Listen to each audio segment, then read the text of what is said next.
For part two of exploring the ADA, I was looking at reasonable accommodations and unreasonable accommodations. And I chose to do this in the context of higher education because this is where I work. I have a strong interest in higher education and working with students, so it just seemed like a natural place to start. The University of Minnesota has a great website when it comes to disability resources and disability services. I looked at a few dozen different college and university websites, including the University of Washington, which I posted a video from earlier in this blog post. But this I thought was a good site to focus on because it's both student and faculty friendly and pretty intuitive to use for students at the University of Minnesota.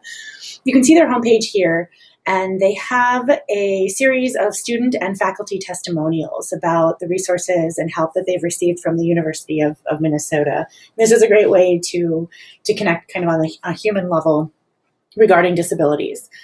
They have a specific section that focuses on accommodations. So here's where they define what the accommodations and the services that they provide are. So you can see over here that captioning, interpreting, document conversion, testing, those are some of their most popular accommodations. But in addition to that, they have technology loan programs, note-taking, assistance, just access assistance in general, potentially location changes depending on the student needs. So there are a lot of accommodations that the university will provide to students when they are asked to do so.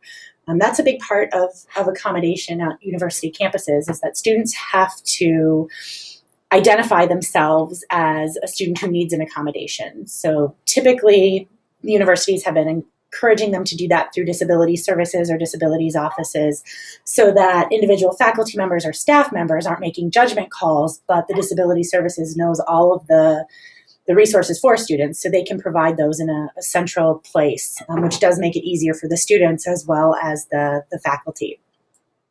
So when you click on their student access tab, there are some videos about the services that they provide, and there's detailed information about what students need to do. So when you click on what is reasonable accommodation, it outlines that reasonable accommodations are trying to break down barriers and allow equitable access for students with disabilities. It outlines here also what unreasonable accommodations would look like.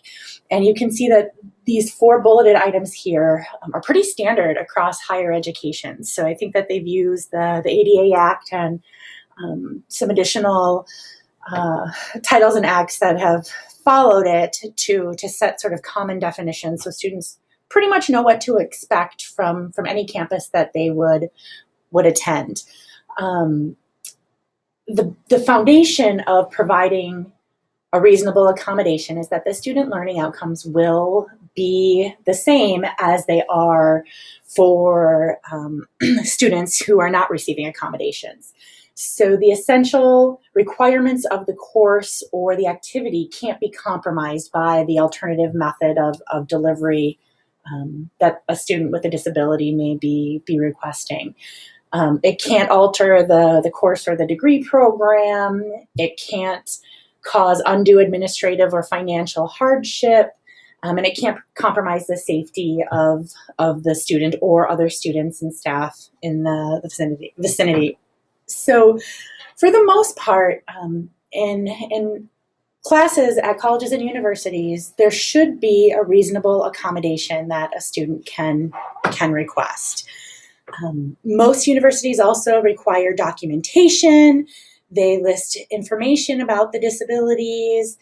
They have specific sort of caseworkers working with each of the students, so the student knows kind of what their rights and responsibilities are in working with disability services.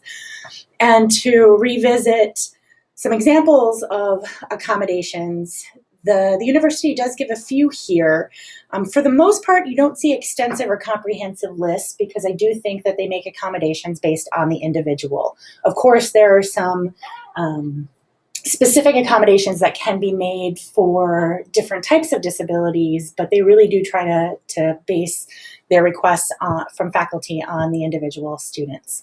So as far as accommodations go, there are numerous ones that can be available to students in higher education that will equalize the opportunity a student has to be successful in a class.